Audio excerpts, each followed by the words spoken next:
नमस्कार साथियों, मेरे इस चैनल में आप सभी का बहुत बहुत स्वागत है। आज मैं आपको एक ऐसी कहानी सुनाने जा रही हूँ जो हमें ये सीख देगा कि मनुष्य की जान के आगे पैसे का कोई मोल नहीं। लेकिन कुछ मनुष्य हैं जो पैसों के आगे जान का मोल नहीं सोचते हैं।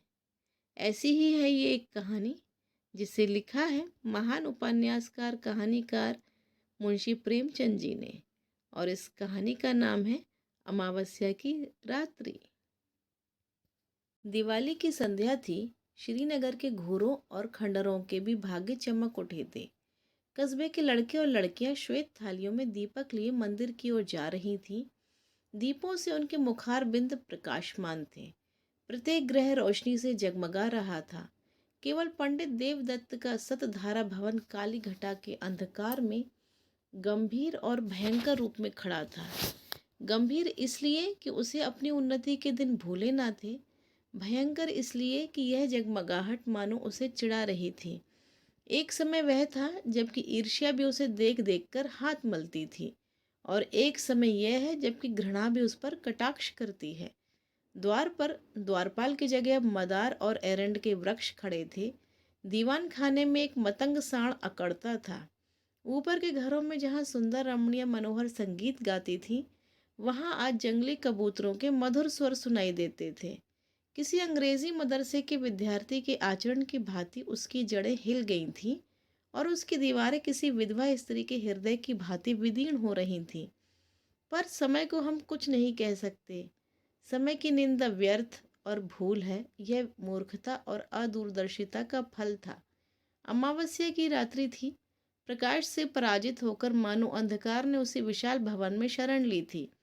पंडित देवदत्त अपने अर्ध अंधकार वाले कमरे में मौन परंतु चिंता में निमग्न थे। आज एक महीने से उनकी पत्नी गिरिजा की जिंदगी को निर्दय काल ने खिलवाड़ बना दिया था।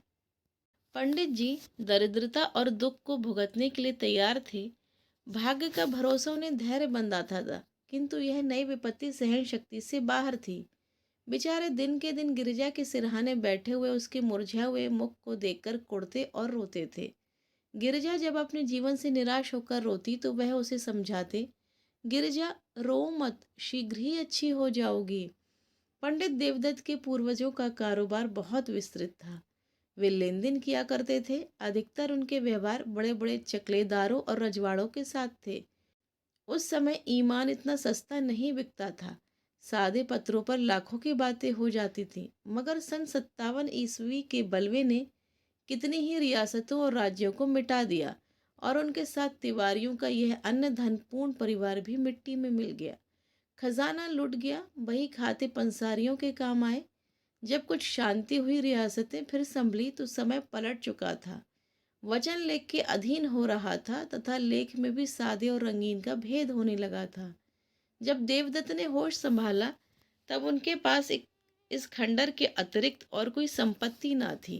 अब निर्वाह के लिए कोई उपाय ना था। कि कृषि में परिश्रम और कष्ट था। वाणिज्य के लिए धन और बुद्धि की आवश्यकता थी।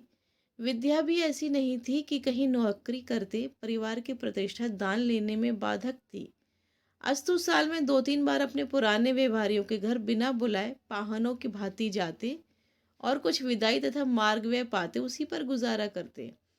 पैतृक प्रतिष्ठा का चिन्ह यदि कुछ शेष था तो वह था पुरानी चिट्ठी पत्रियों का ढेर और हुंडियों का पुलिंदा, जिनकी स्याही भी उनके मंद भाग की भांति फीकी पड़ गई थी। पंडित देवदत्त उन्हें प्राणों से भी अधिक प्रिय समझते। द्वितीया के दिन जब घर घर लक्ष्मी की पूजा होती है, पंडित जी ठाट बाट से इन पुलिंदों की पूजा करते हैं। लक्ष्मी न सही, लक्ष्मी का स्मारक चिन्ह ही सही। दूज का दिन पंडित जी के प्रतिष्ठा की श्रद्धा का दिन था। इसे चाहे विडंबना कहो चाहे मूर्खता, परंतु श्रीमान पंडित महाशय को उन पत्रों पर बड़ा अभिमान था। जब गांव में कोई विवाद छिड़ जाता तो यह सड़े गले कागजों की सेना ही बहुत काम कर जाती और प्रतिवादी शत्रु को हार माननी पड़ती। यदि 70 पीढ़ियों से शस्त्र की सूरत न देखने पर भी लोग क्षत्रिय होने का अभिमान करते हैं, तो पंडित देवदत्त का उन लेखों पर अभिमान करना अनुचित नहीं कहा जा सकता जिसमें 70 लाख रुपयों की रकम छिपी हुई थी। वही अमावस्या की रात्रि थी, किंतु दीपमालिका अपनी अल्प जीवनी समाप्त कर चुकी थी। चारों ओर जुआरियों के लिए शकुन की रात्रि थी, क्योंकि आज की हार साल भर की हार होती है। लक्ष्मी के आगमन की धूम थी। कौड़ियों पर अशर्फियां लुट रही थीं। भट्टियों में शराब के बदले पानी बिक रहा था। पंडित देवदत्त के अतिरिक्त कस्बे में कोई ऐसा मनुष्य नहीं था जो कि दूसरों की कमाई समेटने की धुन में ना हो। आज भोर से ही गिरिजा की अवस्था शोचनीय थी। विषम ज्वर उसे एक एक क्षण में मूर्छित कर रहा था। एकाएक उसने चौंक कर आंखें खोली और अत्यंत क्षीण स्वर में कहा, आज तो दिवाली है। देवदत्त ऐसा निराश हो रहा था कि गिरिजा को चैतन्य देखकर भी उसे आनंद नहीं हुआ। बोला, हाँ, आज दिवाली है। गिरिजा ने आंसू भरी दृष्टि से इधर उधर देखकर कहा, हमारे घर में क्या दीपक न जलेंगे? देवदत्त फूट फूट कर रोने लगा। गिरिजा ने फिर उसी स्वर में कहा, देखो, आज बरस भर के दिन भी घर अंधेरा रह गया। मुझे उठा दो, मैं भी अपने घर दिए जलाऊंगी। ये बातें देवदत्त के हृदय में चुभ ही जाती थीं। मनुष्य की अंतिम घड़ी लालसाओं और भावनाओं में व्यतीत होती हैं। इस नगर में लाला शंकर दास अच्छे प्रसिद्ध वैद्य थे। अपने प्राण संजीवन औषधालय में दवाओं के स्थान पर छापने का प्रेस रखे हुए थे। दवाइयाँ कम बनती थी, इश्तहार अधिक प्रकाशित होते थे। वे कहा करते थे कि बीमारी केवल रईसों का ढकोसला है और पॉलिटिकल इकोनॉमी के अनुसार इस विलास पदार्थ से जितना अधिक संभव हो टैक्स लेना चाहिए। यदि कोई निर्धन है तो हो, यदि कोई मरता है तो मरे, उसे क्या अधिकार है कि बीमार पड़े और मुफ्त में दवा कराए।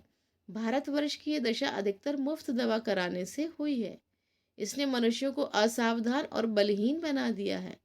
देवदत्त महीने भर नित्य उनके निकट दवा लेने आता था, परंतु वैद्य जी कभी उसकी ओर इतना ध्यान नहीं देते थे कि वह अपनी शोचनीय दशा प्रकट कर सके।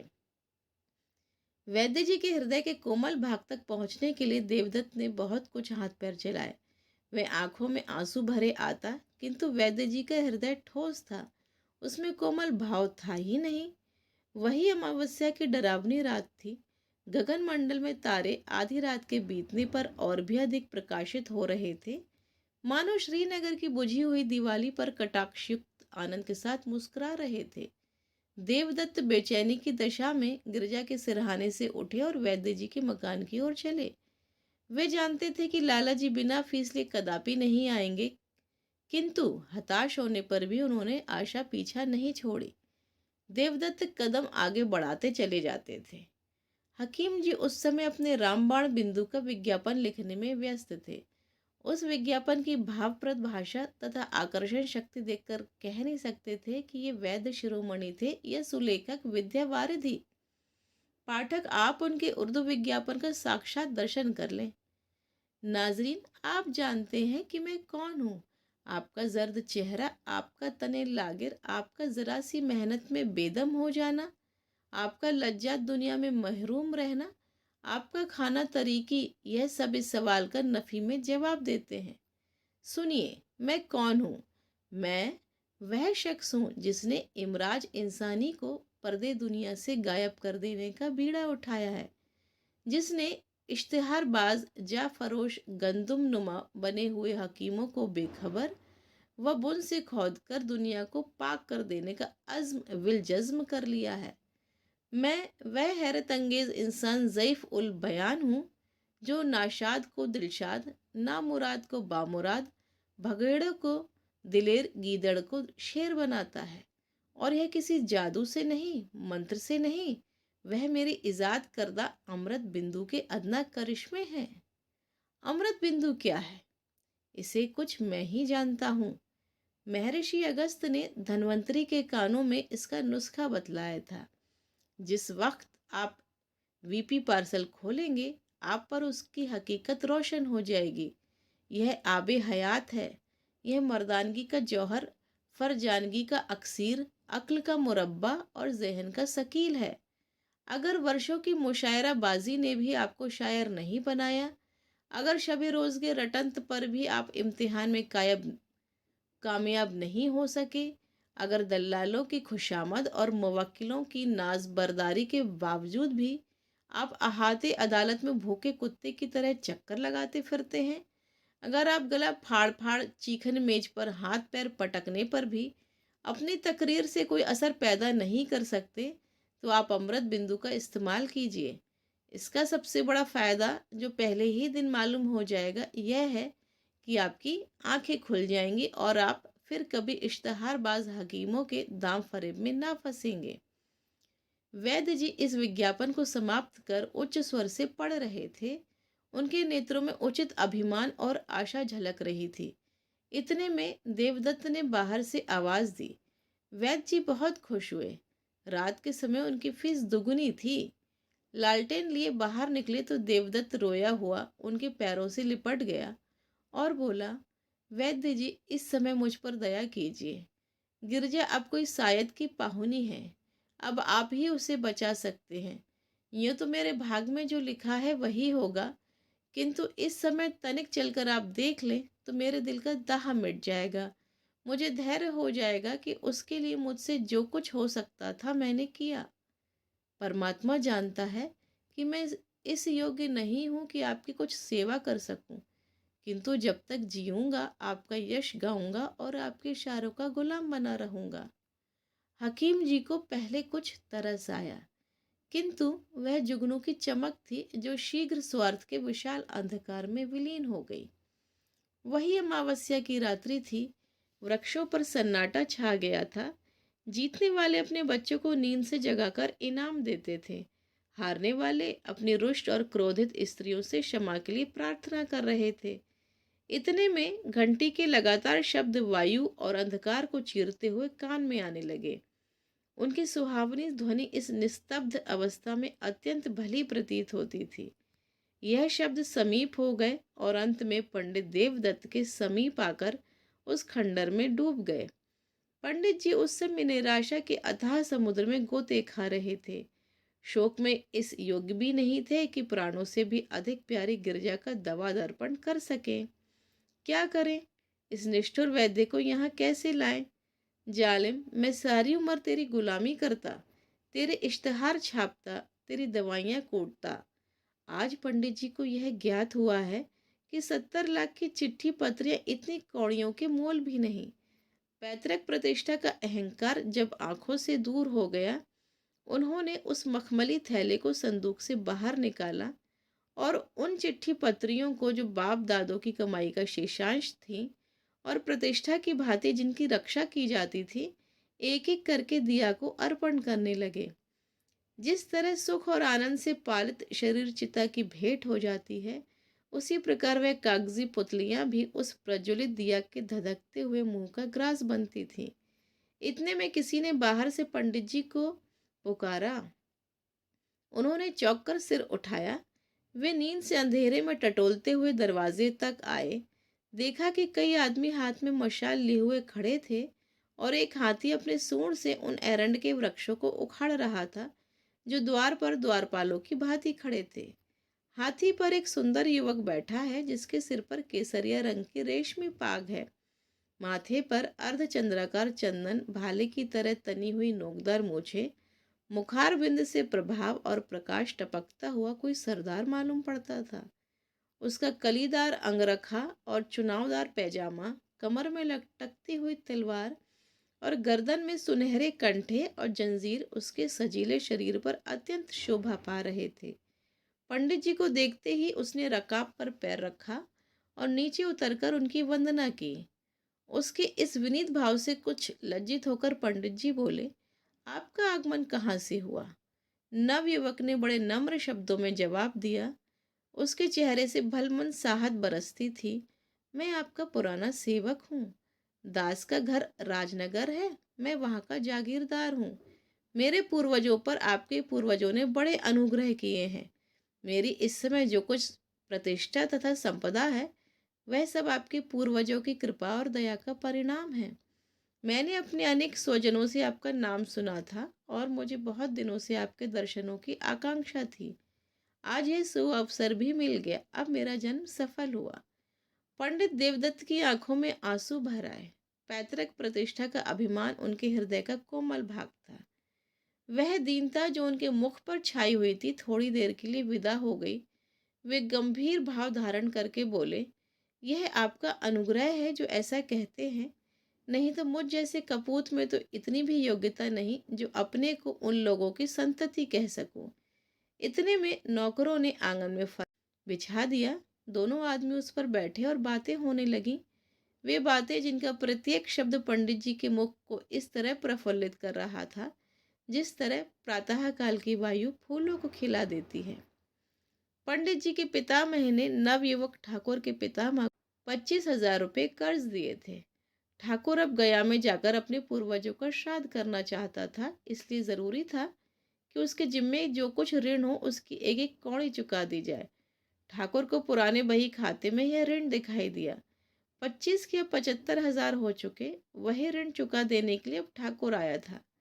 धर्म ही वह शक्ति है जो अंतःकरण में ओजस्वी विचारों को पैदा करती है। हाँ, इस विचार को कार्य में लाने के लिए पवित्र और बलवान आत्मा की आवश्यकता है, नहीं तो वे ही विचार क्रूर और पापमय हो जाते हैं। अंत में ठाकुर ने कहा, आपके पास तो वे चिट्ठियां होंगी। देवदत्त का दिल बैठ गया। वे संभल कर बोले, संभवतः हो, कुछ कह नहीं सकते। ठाकुर ने लापरवाही से कहा, ढूंढिए, यदि मिल जाए तो हम लेते जाएंगे। पंडित देवदत्त उठे, लेकिन हृदय ठंडा हो रहा था। शंका होने लगी, कहीं भाग्य हरे बाग ना दिखा रहा हो। कौन जाने वह पुर्जा जलकर राख हो गया हो या नहीं। यदि ना मिला तो रुपए कौन देता है। शोक की दूध का प्याला सामने आकर हाथ से छूट जाता है। हे भगवान, वह पत्री मिल जाए। हमने अनेक कष्ट पाए हैं, अब हम पर दया करो।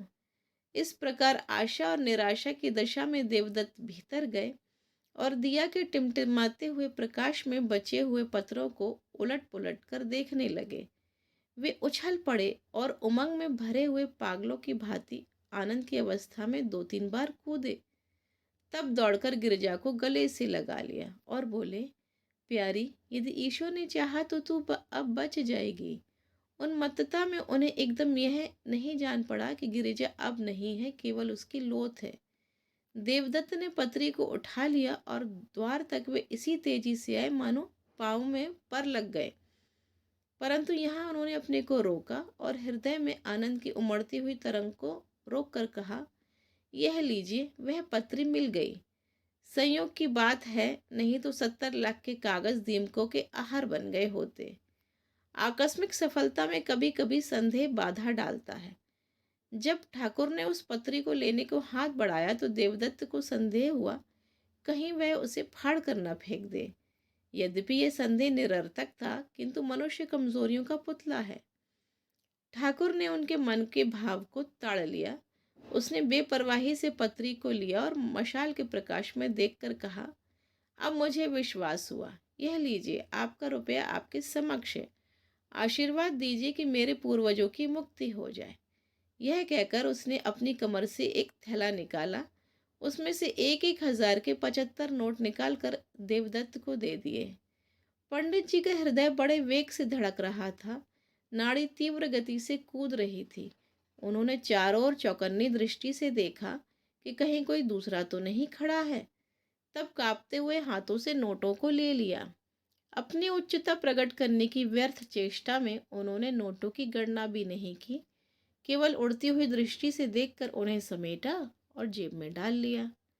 वही अमावस्या की रात्रि थी। स्वर्गीय दीपक भी धुंधले हो चुके थे। उनकी यात्रा सूर्य नारायण के आने की सूचना दे रही थी। उदयाचल फिरोजी बाना पहन चुका था। अस्ताचल में भी हल्के श्वेत रंग की आभा दिखाई दे रही थी। पंडित देवदत्त ठाकुर को विदा करके घर चले। उस समय उनका हृदय उदारता के निर्मल प्रकाश से प्रकाशित हो रहा था।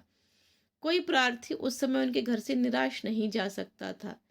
सत्यनारायण की कथा धूमधाम से सुनने का निश्चय हो चुका था।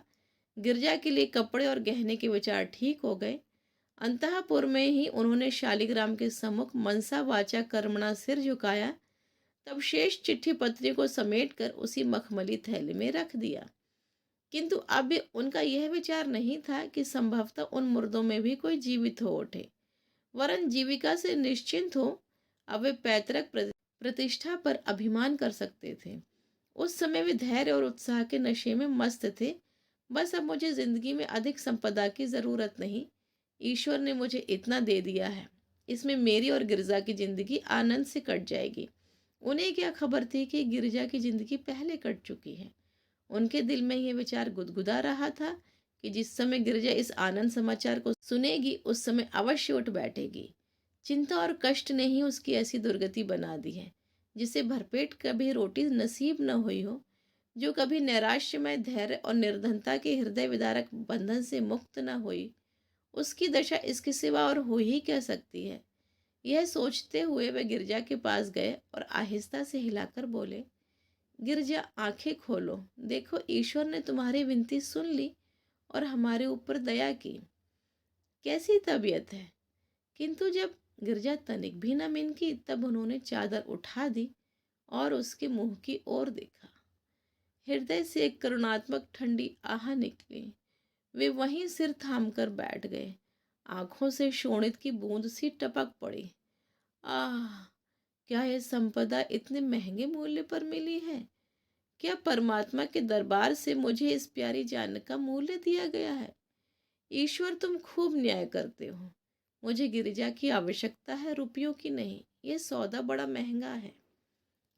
अमावस्या की अंधेरी रात गिरिजा के अंधकारमय जीवन की भांति समाप्त हो चुकी थी। खेतों में हल चलाने वाले किसान ऊंचे और सुहावने स्वर से गा रहे थे। सर्दी से कांपते हुए बच्चे सूर्य देवता से बाहर निकलने की प्रार्थना कर रहे थे।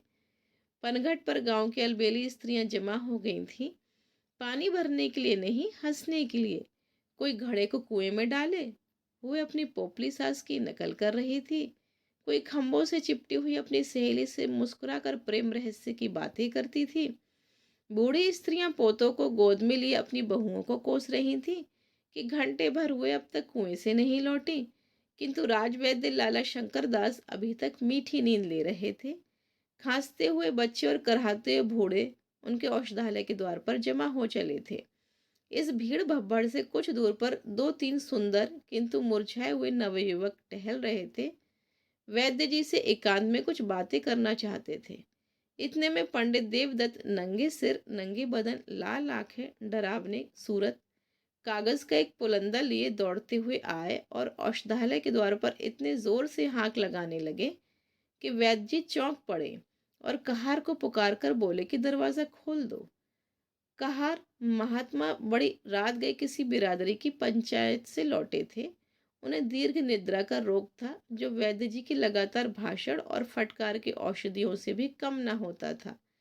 आप बैठते हुए उठे और किवाड़ खोलकर हुक्का चिलम की चिंता में आग ढूंढने चले गए। हकीम जी उठने की चेष्टा कर रहे थे कि सहसा देवदत्त उनके सम्मुख जाकर खड़े हो गए और नोटों का पुलिंदा उनके आगे पटक कर बोले, वैद्य जी, ये 75,000 के नोट हैं। यह आपका पुरस्कार और आपकी फीस है। आप चलकर गिरजा को देख लीजिए और ऐसा कुछ कीजिए कि वह केवल एक बार आंखें खोल दें। यह उसकी एक दृष्टि पर न्यौछावर है, केवल एक दृष्टि पर। आपको रुपये मनुष्य की जान से प्यारे हैं, वे आपके समक्ष हैं। मुझे गिरजा की एक चितवन इन रुपयों से कई गुनी प्यारी है। वैद्य जी ने लज्जामय सहानुभूति से देवदत्त की ओर देखा और केवल इतना कहा, मुझे अत्यंत शोक है, सदैव के लिए तुम्हारा अपराधी हूँ, किंतु तुमने मुझे शिक्षा दे दी। ईश्वर ने चाहा तो ऐसी भूल कदापि ना होगी। मुझे शोक है, सचमुच है। ये बातें वैद्य जी के अंतःकरण से निकली थी।